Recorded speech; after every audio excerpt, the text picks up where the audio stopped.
We also don't have same-sex marriage.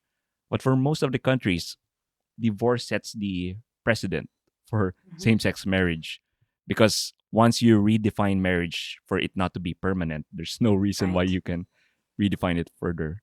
So yeah, let's get right down to it. Let's begin. Katie, do children have rights to their Yeah. mom and dad? Yeah. So you know what? You nailed it, Jay, because um, we talk in the book about how no fault divorce was the original Mm, redefinition of marriage. So historically, marriage has been the most child friendly institution the world has ever known because it unites the two people to whom they have a natural right, their mother mm, and father, for life. Now, once you pull out that for life, what you're mm, really saying is marriage doesn't exist for kids, it exists to make adults happy. And so if the adults cease to be happy, then the marriage should cease to exist. Well, mm, so that's what no fault divorce mm, communicates. mm, So if you take that principle and you say, well, what makes me happy in a marriage is being married to another woman or being married to another man, right? No fault divorce was the first thing that said, mm, this institution is not about kids, it's about adult fulfillment. And so then you take that into the gay marriage debate and you say, mm, well, oh, okay, I'll tell you what I want to be fulfilled. It's a same sex marriage. And now take beyond that. Well, I know what I need to be fulfilled. mm, It's a marriage of 5 different people to one another, right? Well, I know what I need to be fulfilled. mm, It's consensual non-monogamy, right? Where I can have different partners coming in and mm, out all the time. Now, all of those share something in common, and that is that for the adults to be happy, the children have to lose their rights. mm, And so you're exactly right. They have to lose their right to be loved by their mother and father every day of their life. mm. And then we also spend some time in the book talking about the importance of biology, right? So let's get back to your question. First of all, Yeah. children have rights, right? Okay. The Philippines has signed on to the UN Convention on the Rights of the Child, which Yes. Yes. outlines in about 7 different articles that children have a right to be known and loved by both parents, that they shouldn't be Mm, separated from either parent, that if for some reason they're in a terrible situation where they have to be, it better be because it's in the best interest of the child. And okay. even then, they have a right to be connected to both of their parents and Mm, reunited swiftly mm, with their parents. I mean, like the UN Convention on the Rights of the Child that your country has already agreed to mm, completely acknowledges children have this right. Okay. And why is that? Why is this right so powerful? For a few reasons. One is that it gifts children with the adults, the two adults who mm, statistically are the most connected to them, protective of them, and invested in them, right? mm, So there are negligent, abusive biological parents, right? Those mm, adults exist, mm, and children need to be protected in those very uh, rare cases. But statistically, a child's own mother and father are the most protective of them, the most mm, reliable adults, the ones that are least likely to abuse and neglect them. And so, what we've done kind of in our modern mentality is said, mm, well, kids don't need their own mom and dad. Biology doesn't matter. They just need to be safe and loved. mm, The problem is that anytime you've got another adult to enter the picture, whether it's stepmom or mother's boyfriend or an unrelated adult living in the home in a polygamy situation, for example, risks to children skyrocket. The presence of an unrelated cohabiting adult drastically increases the risk that children will be abused and neglected. mm, So, for the people that say kids don't need moms and dads, they just need to be safe and loved, I mm, say, well, congratulations. You are one of us because mm, we know categorically what it takes for kids to be safe and loved. And that is to be raised in the home of their own married mother and father. This is irrefutable. This is the data, and it's common sense, mm, right? And it's validated by the stories of kids who grew up without that and suffered as a result. So children have rights, right? I think most of us Christians understand that when we're talking about a child's right to life. Well, children have rights on this mm, side of the womb as well. And that primary right is to their own mother and father, to be known and mm, loved by the two people responsible for their existence. So children have rights, and we need to take that into all other matters of marriage and family. mm. Yeah, I'll tell you about the Philippines. We have this legal separation, and that's for the extreme cases when some kids are abused. But it doesn't sever the marriage bonds. It Mm, gives hope for the reunification of the mom and dad. And the mm, advocates of uh, divorce, it seems like they only want divorce to be able to get back to the dating scene. mm. So it's really not in the interest of the children or the abused spouse.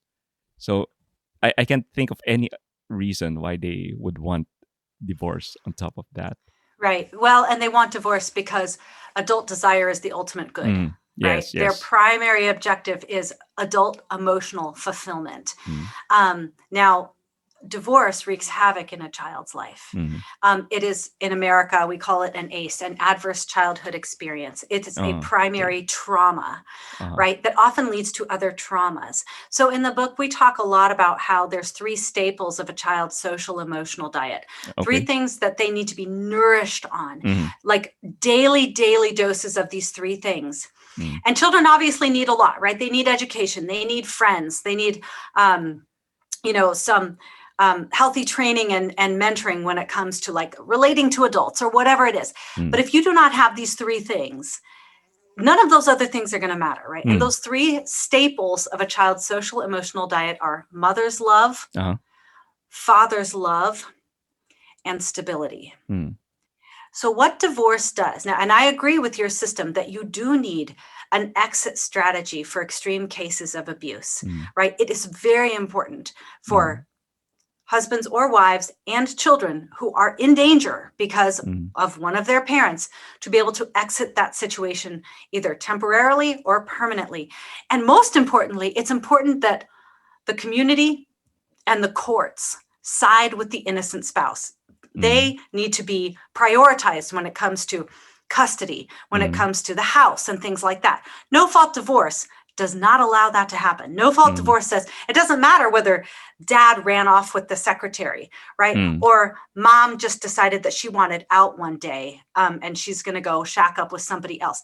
The courts cannot favor the spouse that's trying to make it work and committed to the marriage. That's what no fault mm, does, is it gives power to the spouse that wants the marriage the least, and it punishes the spouse who's trying to be faithful to their marriage vows, right? mm, But what happens after the divorce? You look at those three staples of a child's social emotional diet, and the first thing to go is typically, father's love, uh, right? In America, usually the child will end up being raised by the mother primarily and only see dad on the weekends.